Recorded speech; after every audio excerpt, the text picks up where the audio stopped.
Hello，大家好，我係飛虎。今晚同個麒麟咧嚟食宵夜。晚上11點後咧仲開門嘅。呢一間咧就係萬錦市嘅銀記腸粉店啦。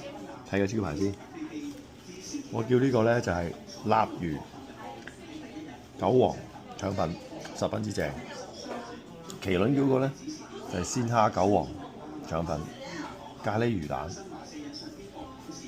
呢個係油條同埋。呢個好正嘅，呢個係臘魚粥。呢度咧有個優點，我覺得食呢啲腸粉咧，有時咧可能佢落啲味精多咧，會食到塊面戚戚啊，覺得口渴啊。唔知點解呢一個 store 係唔會有呢個問題嘅，所以我哋幾中意呢樣嘢。Karen 咧就話呢度咧另外一樣嘅優點就係咧，如果食街邊腸粉嘅時候咧，你問佢攞多啲醬汁咧，佢哋永冇托手踭嘅，你中意攞幾多都得。有陣時咧，你知啦，出邊食嘢咧，佢哋咧都會問你攞多個醬汁，佢唔係咁開心啊，或者要另外額外收費啊咁樣。呢度冇呢個問題，所以大家可以嚟試下。